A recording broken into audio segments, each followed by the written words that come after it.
Hola, buenas tardes. Mi nombre es María Virtud de Berenguer Segura y vamos a leer los fundamentos de la fe. Sesión cuarta. Recibiendo el don del Espíritu Santo. Introducción. Recordemos el versículo de Hechos 2:38. Arrepentíos y bautícese cada uno de vosotros en el nombre de Jesucristo para perdón de los pecados, y recibiréis el don del Espíritu Santo. En esta sesión veremos quién es el Espíritu Santo, su influencia en nuestras vidas y lo que quiso decir Jesús cuando dijo: recibid el don del Espíritu Santo. También hablaremos del bautismo en el Espíritu Santo y el fruto del Espíritu. 1. ¿Quién es el Espíritu Santo? A. Su personalidad. Es importante reflexionar sobre quién es en realidad el Espíritu Santo. Muchos que se dicen cristianos no tienen muy claro que el Espíritu Santo es una persona. El Espíritu Santo no es un mero poder, ni una energía divina. La Escritura le atribuye una personalidad distintiva, como también sucede con el Padre y el Hijo. Mateo 3, 16, 17, 28, 19. Juan 14, 16, 17, 15, 26. En la Biblia siempre se emplea en relación con él el pronombre personal masculino, a pesar de que en griego el término espíritu sea neutro. Juan 16, 13, 14. Hechos 13, 2. El Espíritu Santo piensa, conoce el lenguaje, tiene voluntad. Romanos 8, 27. 1 Corintios 2, 10 al 13, 12, 11. Se le trata como una persona, es decir, se le puede mentir, se le puede probar, se le puede resistir, se le puede contristar, se le puede afrentar, se puede blasfemar contra él. Hechos 5, 3, 9, 7, 51. Efesios 4, 30. Hebreos 10, 29. Mateo 12, 31, 32. Por otra parte, el Espíritu Santo oye, guía, manda, enseña, testifica, convence, conduce, entiende, habla, anuncia. Juan 16, 13, 14, Hechos 13, 2, Juan 14, 26, 15, 26, 16, 8, 13. B. Su divinidad y ministerio. En la Escritura podemos ver que el Espíritu Santo tiene los mismos atributos que posee Dios. Estos son la omnisciencia, saber todo; omnipresencia, está en todas partes a la vez; omnipotencia, todo poder; eternidad. 1 Corintios 2, 10, 11. Salmo 139, 7. Zacarías 4, 6. Hebreos 9, 14. En las Escrituras el Espíritu Santo es identificado con Dios o con el Señor. Hechos 5, 3, 4. El Espíritu Santo es, junto con el Hijo, Jesucristo y el Padre, una persona igual de Dios. Él está involucrado en los propósitos de Dios desde el principio. En la narración de la creación, en el segundo versículo del libro del Génesis se nos dice: y la tierra estaba desordenada y vacía, y las tinieblas estaban sobre la faz del abismo, y el Espíritu de Dios se movía sobre la faz de las aguas. Él fue el responsable de ayudar a la gente de Dios en el Antiguo Testamento. En Jueces 14, 6 se nos cuenta cómo el Espíritu vino sobre Sansón y le dio fuerza sobrenatural. 1 Samuel 10, 10 nos relata cómo el rey Saúl fue lleno del Espíritu después de que Samuel le ungiera. La obra del Espíritu Santo fue esencial al escribir la Biblia. De hecho, él la escribió por mediación de hombres. Segunda Pedro 1, 20, 21 nos dice que ninguna profecía de la Escritura es de interpretación privada, porque nunca la profecía fue traída por voluntad humana, sino que los santos hombres de Dios hablaron siendo inspirados por el Espíritu Santo. la necesidad que tenemos del Espíritu Santo para equiparnos, fortalecernos y ayudarnos como gente de Dios. Es la misma hoy en día, así es que vamos a ver lo que la Biblia dice en cuanto a lo que el Espíritu Santo quiere hacer con cada uno de nosotros como cristianos. Adelantamos que la obra del Espíritu Santo es imprescindible en nuestras vidas. 2. El Espíritu Santo en nuestras vidas. A. El Espíritu Santo nos convence de pecado, de justicia y de juicio. Aunque no nos dábamos cuenta en aquel momento, el Espíritu Santo era clave para iluminarnos en cuanto a la necesidad de arrepentirnos de nuestro pecado y creer en Jesús. Juan 16:8 nos dice del Espíritu Santo que cuando venga convencerá al mundo de pecado, de justicia y de juicio.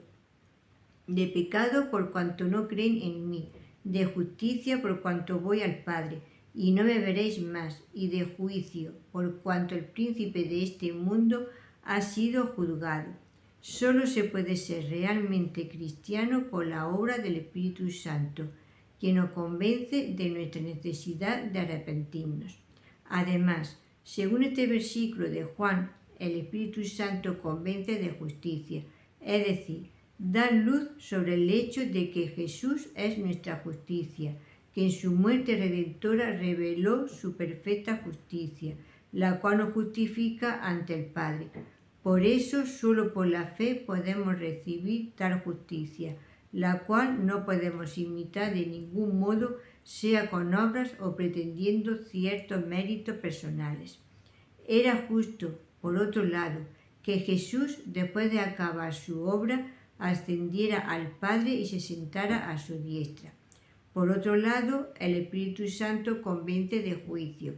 Los que crucificaron a Jesús se imaginaron que Dios había pronunciado juicio condenatorio contra él por el hecho de que no intervino en su favor. Sin embargo, en realidad el que estaba siendo juzgado allí era Satanás, príncipe de este mundo.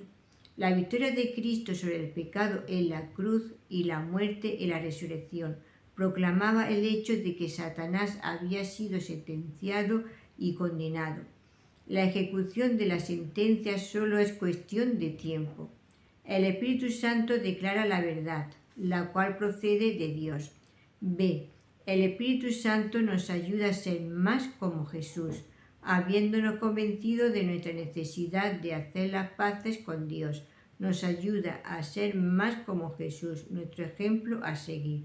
En 2 Corintios 3:18 leemos que todos nosotros, mirando a cara descubierta como en un espejo la gloria del Señor, somos transformados de gloria en la misma imagen, como por el Espíritu del Señor. En nuestras únicas fuerzas no podemos cambiar nada de nosotros mismos. Por eso necesitamos la tercera persona de Dios, que nos regenera y transforma más y más como Jesús. C. El Espíritu Santo nos ayuda, enseña y guía. Tal y como vimos antes, el Espíritu Santo es quien nos convence y guía a toda verdad. En Juan 14:26 encontramos que Jesús dijo: mas el Consolador, el Espíritu Santo, a quien el Padre enviará en mi nombre. Él os enseñará todas las cosas y os recordará todo lo que yo os he dicho. Jesús llamó al Espíritu Santo el Consolador o el Consejero. Él es el que, una vez Jesús volviera al cielo, nos es enviado para ayudarnos. No se nos pide que dejemos la piel en el camino intentando ser buenos cristianos. El Espíritu Santo es el don de Dios, la provisión personal de Dios para ayudarnos. El Espíritu Santo puede hacer su labor en nosotros cuando nosotros hacemos nuestra parte. Es nuestra responsabilidad el desear agradar a Dios con todo lo que pensamos, hacemos, decimos, anhelamos, con toda nuestra voluntad y deseo, sin doblez. En Efesios 4:30 leemos: y no contristéis al Espíritu Santo de Dios, con el cual fuisteis sellados para el día de la redención. El verbo griego que se traduce por contristar es lipeo y quiere decir contristar, afligir, entristecer, disgustar, dañar. El Espíritu Santo de Dios se entristece cada vez que sus hijos rehúsan cambiar los hábitos viejos del pecado por los hábitos justos conforme a la vida nueva en Cristo. Dice Filipenses 2:12, ocupaos en vuestra salvación con temor y temblor. Esto no significa perder la salvación, sino que debemos ocuparnos de crecer en santificación, para así agradar a Dios, temiendo a Dios. No debemos ignorar ni limitar su obra en nuestras vidas. En 1 Tesalonicenses 5:19 leemos, no apagáis al Espíritu. Otra versión dice, no apagáis el fuego del Espíritu. Lejos de limitarle, debemos cooperar siempre con Él. Necesitamos al Espíritu Santo. No podemos seguir a Cristo sin Él. En Juan 16, 13, 14 Jesús dice del Espíritu Santo, pero cuando venga el Espíritu de verdad, Él os guiará a toda verdad, porque no hablará por su propia cuenta, sino que hablará todo lo que oyere y os hará saber las cosas que habrán de venir. Él me glorificará porque tomará de lo mío y os lo hará saber. Ya que el Espíritu Santo conoce lo que está en el corazón del Padre, Él puede revelarnos la voluntad de Dios en cuanto a nosotros. Necesitamos que el Espíritu Santo nos lleve a conocer y hacer las obras que Dios preparó de antemano para que andemos en ellas. Efesios 2:10. D. El Espíritu Santo provee de poder para nuestras vidas. Justo antes de partir para el cielo, Jesús dijo a sus discípulos que debían esperar en Jerusalén hasta recibir poder de lo alto. El Señor sabía que en sus propias fuerzas los discípulos no podrían continuar el trabajo de testificar de Él por todo el mundo, acompañando a ese trabajo la realización de milagros, prodigios, señales y maravillas que solo el Espíritu Santo podía y puede hacer.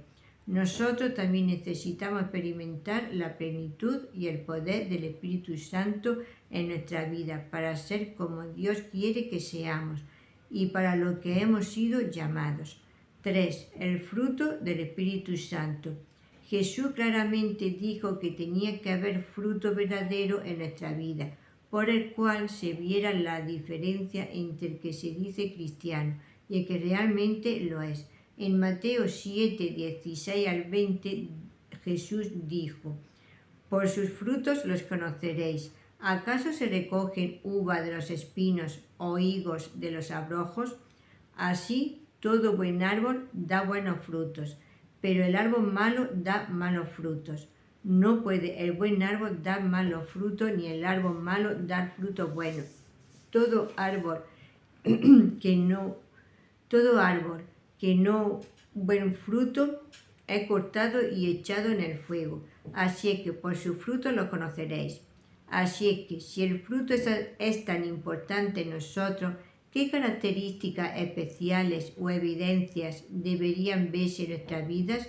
La respuesta la encontramos en Gálatas 5, 22, 23. Mas el fruto del Espíritu es amor, gozo, paz, paciencia, benignidad, bondad, fe, mansedumbre, templanza. Contra tales cosas no hay ley. Esta es una lista completa de características que se tienen que poder ver en nosotros. No podemos dejar de lado nada de este fruto fuera. Uno no puede tener amor y no tener gozo o paz.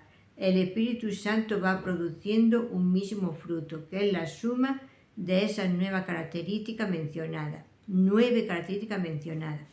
El fruto del Espíritu no es algo que podamos conseguir en nuestras propias fuerzas.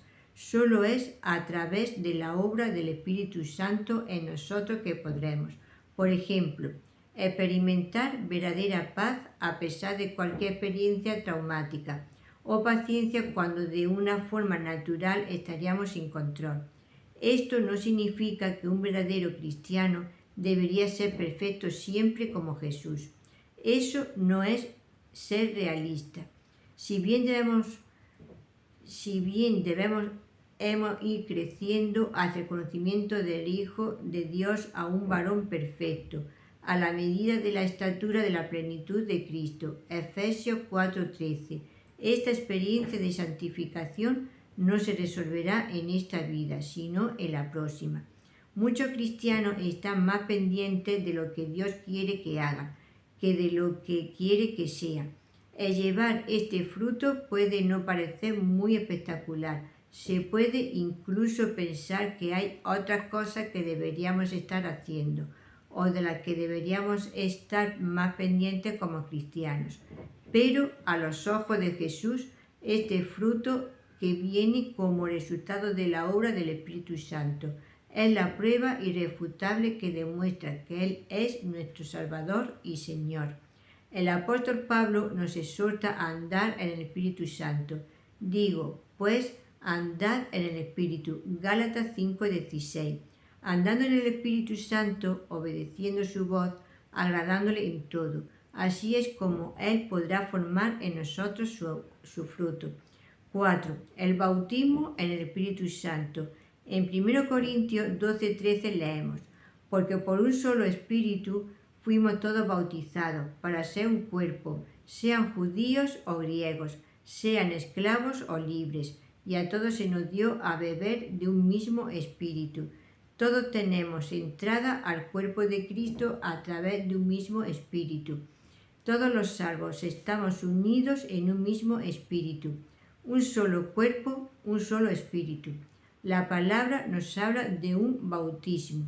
Es aquí donde claramente se cumple la palabra de Juan el Bautista en Mateo 3:11, cuando dijo que Jesús bautizaría con el Espíritu Santo. Todos los cristianos, para serlo, debemos ser bautizados en el Espíritu Santo, cuyo agente es Jesús. Bautizar significa sumergir, ser bañado, así que los cristianos debemos ser sumergidos en el Espíritu Santo. Juan el Bautista fue el agente para el bautismo en agua para arrepentimiento. Jesús es el agente para el bautismo en el Espíritu Santo. Así como en el bautismo en agua declaramos públicamente nuestra decisión de seguir a Cristo, rompiendo con nuestra vida pasada y empezando de nuevo en la dirección correcta, habiéndosenos perdonado los pecados. Previamente, con el bautismo en el Espíritu, recibimos una nueva vida en Cristo. Sin el bautismo en el Espíritu no hay nuevo nacimiento. 5. La plenitud o llenura del Espíritu Santo.